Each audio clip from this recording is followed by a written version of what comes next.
मोतीलाल चौधरी जी के साथ ग्राम पंचायत पथरहा से सदस्यता लेने वाले हमारे मोतीलाल चौधरी जी, पूर्व प्रत्याशी विधानसभा क्षेत्र देवतलाव, राजमणि साकेत, परदेसी लाल साकेत, हीरालाल साकेत, प्रेमलाल साकेत, हरकेश साकेत, बाबूलाल साकेत, गुड्डू साकेत, विवेक साकेत, सुशील कोरी, सागर सिंह, हिंचलाल साकेत, सरयू कोरी, ग्राम पंचायत तिवरिगमा से राजकुमार। तो 17 तारीख को कमल वाली बटन को जरूर सुनिएगा, दबाइएगा।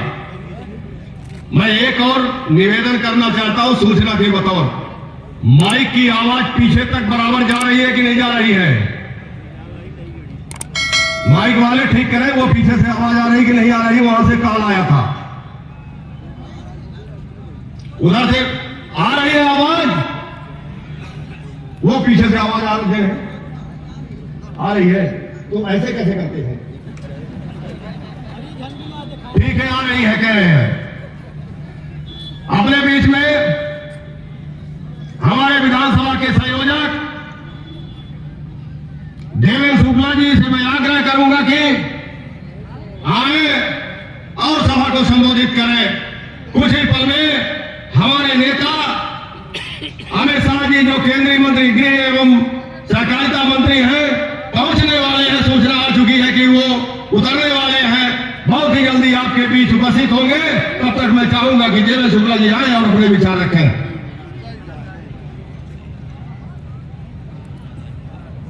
भारतीय जनता पार्टी, भारतीय जनता पार्टी, गिरीश गौतम जिंदाबाद, गिरीश गौतम जिंदाबाद, अमित शाह जिंदाबाद, अमित शाह जिंदाबाद, नरेंद्र मोदी जिंदाबाद। आज पूरे देवतलाव के कोने कोने से भारतीय जनता पार्टी के समर्थक और भारतीय जनता पार्टी के परिवार के कार्यकर्ता आज हम लोग सब यहां उपस्थित हुए। ये माननीय स्पीकर साहब का 17 तारीख को वोट पड़ेगा देवतलाव में, लेकिन मुझे ऐसा लग रहा है कि आप इतने ज्यादा तादाद में भोले बाबा की नगरी में आज ही वोट डाल के जाएंगे और भारतीय जनता पार्टी की विजय सुनिश्चित करेंगे। दोस्तों, इतनी तादाद में आप आए हैं कि वोट डाल देंगे, तभी विरोधी बसपा और कांग्रेस अभी से पस्त हो जाएंगे।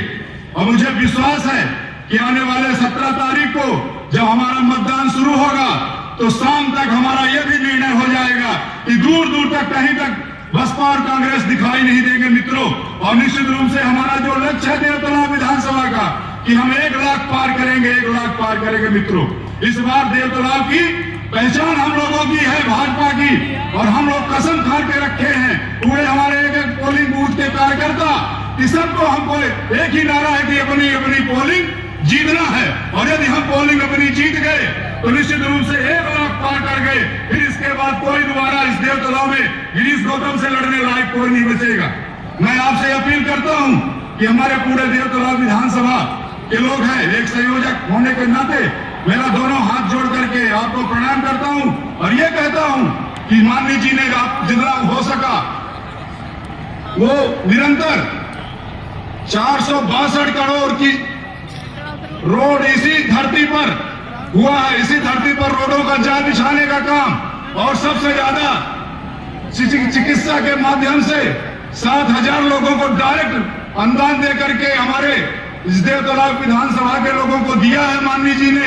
अब आपका वक्त आ गया है कि हम माननीय जी को अपना पोलिंग जीत करके दिखा दें और ऐसा उम्मीद जड़े कि जब माननीय जी इस बार जीते और विधानसभा अध्यक्ष की कुर्सी पर दूसरी बार बैठे, तब ये लगे कि मध्य प्रदेश में सबसे ज्यादा वोटों से जीत करके गिरीश गौतम हमारे विधानसभा अध्यक्ष आए हैं। मैं इन्हीं शब्दों के साथ माननीय मुख्यमंत्री जिनको आप सुनना चाहते हैं, माननीय स्पीकर साहब को और हमारे राष्ट्रीय गृह मंत्री को देश के, वो हमारे बीच में उनका हेलीकॉप्टर लैंड होने वाला है। मैं आपसे यही प्रार्थना करता हूं कि आज के बाद जाएंगे और 2 दिन का बचा है, 15 और 16, तो 15 और 16 अपनी अपनी पोलिंगों में बैठ करके पूरे प्रोग्राम बना करके और घर ऐसा कोई मतदान न बचे, ऐसा कोई घर न बचे जहां हमारा पूरे बुलेटिन पर्ची और पर्चा हमारा न पहुंचे और हम लोग पूरी तत्परता के साथ 17 तारीख को भी हम लोग सुबह से लेकर के हमारे जो पोलिंग बूथ के अध्यक्ष हैं, संयोजक है, शक्ति केंद्र के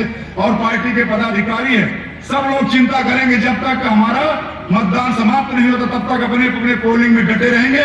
शेष जय हिंद, जय भारत, जय श्री राम। क्या मौका हम सबको मिल रहा है।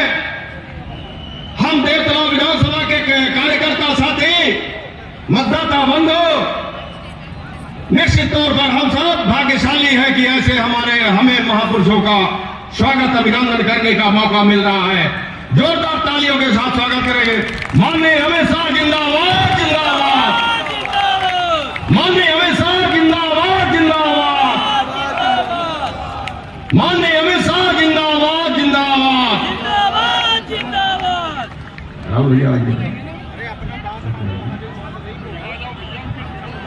हमारे नेता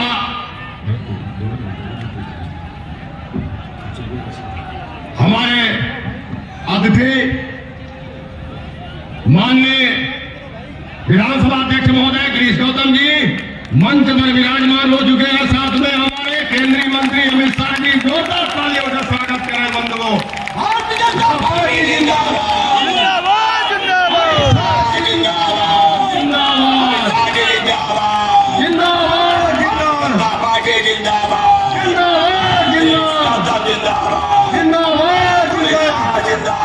जिंदाबाद, जिंदाबाद। अभी हमारे बीच में केंद्रीय मंत्री, गृह एवं सहकारिता मंत्री माननीय अमित शाह जी, राजनीति के चाणक्य कहे जाने वाले महापुरुष,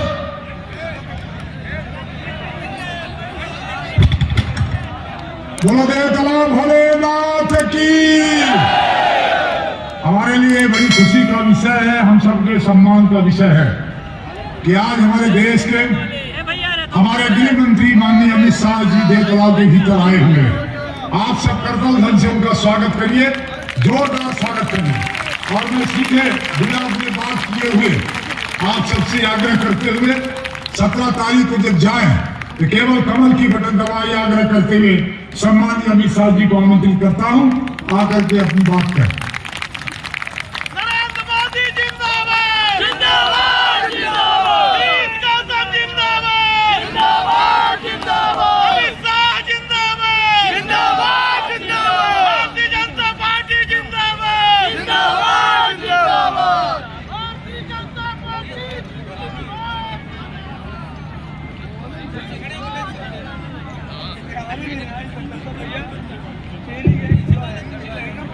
मेरे साथ बोलिए, भारत माता की जय, भारत माता की जय। मंच पर उपस्थित डॉक्टर अजय सिंह जी, भारतीय जनता पार्टी के जिलाध्यक्ष, जिले के महामंत्री डॉक्टर सुरेंद्र सिंह पटेल चंदेल, जिला उपाध्यक्ष श्री राहुल गौतम जी, और आज जिनको जिताने के लिए मैं आया हूं, हमारे लोकप्रिय प्रत्याशी देवतला के आगे आइए, गिरीश के आगे आइए, श्री गिरीश गौतम जी, जोर से ताली बजाइए गौतम साहब के लिए चलो। और आज देवतालाब में आए हुए प्यारे भाइयों, बहनों, माताओं और मेरे जिगर के टुकड़े जैसे युवा मित्रों, आप सभी को नमस्कार। मित्रों, सबसे पहले महादेव की इस पावन भूमि को, देवतालाब को प्रणाम कर मैं मेरी बात की शुरुआत करना चाहता हूं। यहाँ अष्टभुजा धाम में विराजमान देवी मां के चरणों में भी मैं शीश झुकाता हूं, और यहाँ पर भगवान विश्वकर्मा ने बनाया हुआ जो एक पत्थर से बनाया हुआ शिव मंदिर है, उसको भी प्रणाम कर मेरी बात की शुरुआत। भाइयों और बहनों, आप सभी को 23 तारीख को गौतम जी को जिताएगा, भाजपा सरकार बनाएगा, परंतु आपका एक वोट आने वाले दिनों में मध्य प्रदेश और भारत का भविष्य तय करने वाला वोट, क्योंकि ये चुनाव जो है ये दो खेमों के बीच में है। एक खेमा है ये परिवारवादी कांग्रेस पार्टी। मध्य प्रदेश में कांग्रेस 3 परिवारों से शासन करना चाहती। एक तो कमलनाथ और नकुलनाथ। कमलनाथ जी अपने बेटे नकुलनाथ को मुख्यमंत्री बनाना चाहते हैं। दूसरा दिग्विजय सिंह बंटाधार और उनके बेटे जयवर्धन सिंह। और तीसरा सोनिया जी और राहुल बाबा। सोनिया जी राहुल बाबा को प्रधानमंत्री बनाना चाहते। मुझे बताइए भाई और बहनों, जो पार्टी अपने बेटे बेटों के लिए राजनीति में है वो आपका भला कर सकती है क्या? जरा जोर से बोलिए, कर सकती है क्या? मध्य प्रदेश और देश का भला केवल और केवल मोदी जी के नेतृत्व में भारतीय जनता पार्टी कर सकती है। इस पर जब मैं यहां आया हूं तब ये इंडिया अलायंस वालों को पूछना चाहता हूं कि 10 साल तक केंद्र में कांग्रेस की सरकार थी। सोनिया मनमोहन सिंह प्रधानमंत्री थे। मनमोहन सिंह के 10 साल के बताता हूं, हमने घोषणा पत्र में मोदी गारंटी दिया है यहां डबल इंजन की कमल फूल की सरकार बना दीजिए। 3 दिसंबर के बाद 5 लाख तक के खर्चे की जगह 10 लाख तक का खर्चा फ्री ऑफ कॉस्ट मुफ्त में किया है। भाई और बहनों, 80 लाख गरीबों के घर में शौचालय बनाए, 82 लाख उज्ज्वला के गैस कनेक्शन दिए। और फिर से एक बार मोदी गारंटी है, सारे उज्ज्वला कनेक्शन में गैस के दाम कितने भी बढ़ जाए, आप माताओं बहनों चिंता मत करिए। मध्य प्रदेश में गैस का सिलेंडर 3 दिसंबर के बाद 450 रुपये में मिलेगा। 450। प्रधानमंत्री आवास 36 लाख देने का काम किया और डायरेक्ट बेनिफिट ट्रांसफर स्कीम देकर हमने गरीबों को कोई बिचौलिए के बगैर उनका फायदा पहुंचाने का काम भारतीय जनता पार्टी की सरकार। मित्रों, दिग्विजय की सरकार मध्य प्रदेश को बंटाधार कर दिया था इन्होंने। मध्य प्रदेश को बीमारू राज्य मैं गुजरात में रहता हूं। गुजरात से उस वक्त बाबा महाकाल के दर्शन करने के लिए आते थे। अहमदाबाद से निकलता था, दाहोद तक आराम से सो जाता था, मगर दाहोद से झाबुआ में जैसे घूमते घुसते थे, गाड़ी धड़ाम से गड्ढे में गिरती थी और नींद खुल जाती। झाबुआ से बाबा महाकाल उज्जैन तक गाड़ी खड्डे में है, रोड खड्डे में है या रोड में खड्डा है मालूम ही नहीं पड़ता था। बिजली का नामो निशान।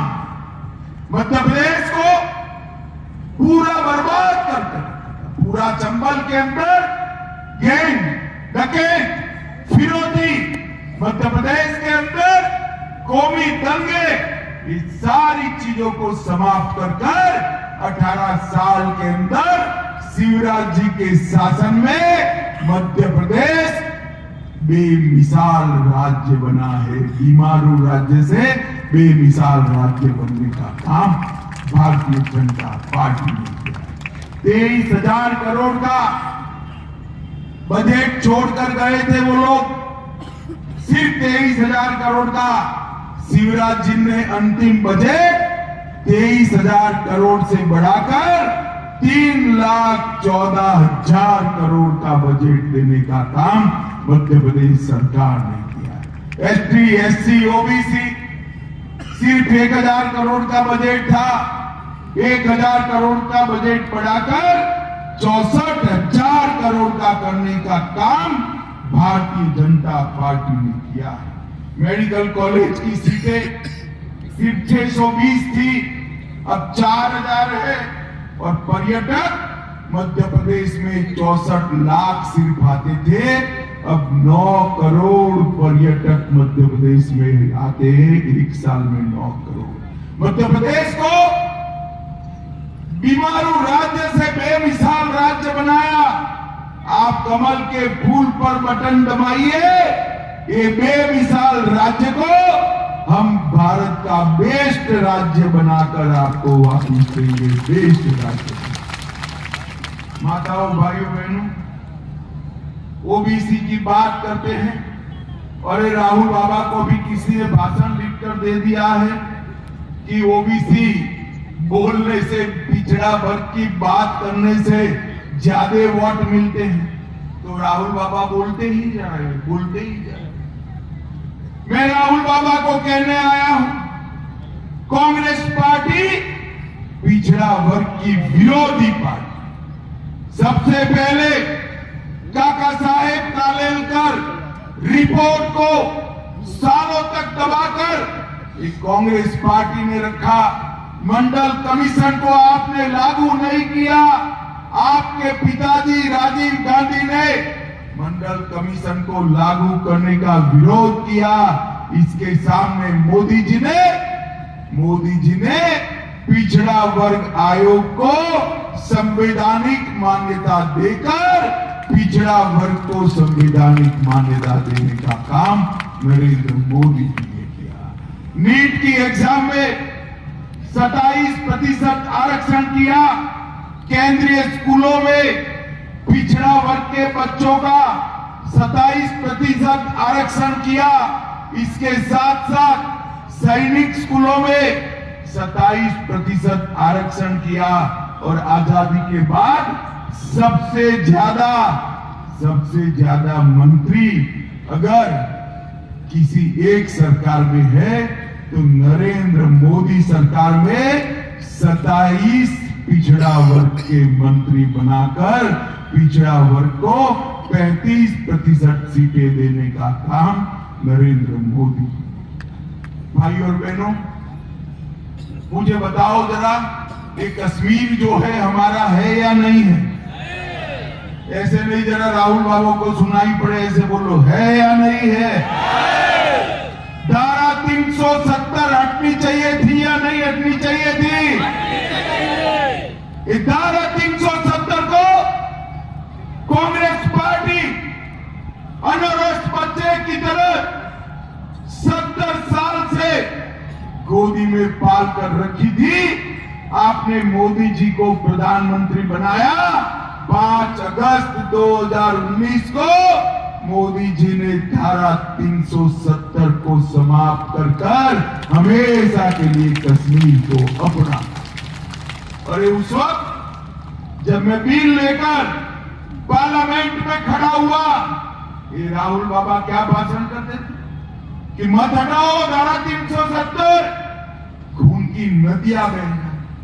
अरे राहुल बाबा, 5 साल हो गए, धारा 370 हटा दी, खून की नदियां छोड़ो। कंकर चलाने की किसी की हिम्मत नहीं है। कंकर चलाना नरेंद्र मोदी जी ने देश को सुरक्षित करने का काम किया।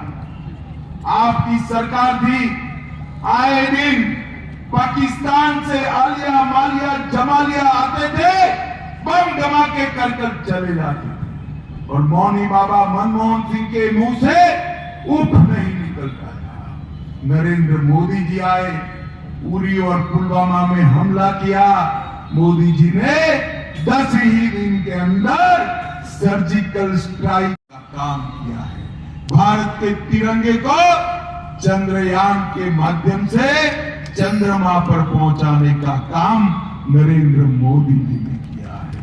नई पार्लियामेंट बनाने का काम नरेंद्र मोदी जी ने किया है और माताओं बहनों को 33% आरक्षण देने का काम भी नरेंद्र मोदी जी ने किया है। नरेंद्र मोदी, मुझे बताओ भाई देविका लाभ वालों, अयोध्या में राम मंदिर बनना चाहिए या नहीं बनना चाहिए? जरा जोर से बोलो, बनना चाहिए या नहीं बनना चाहिए? 70 साल से ये कांग्रेस पार्टी राम मंदिर के मुद्दे को अटका रही थी, लटका रही थी, भटका रही थी।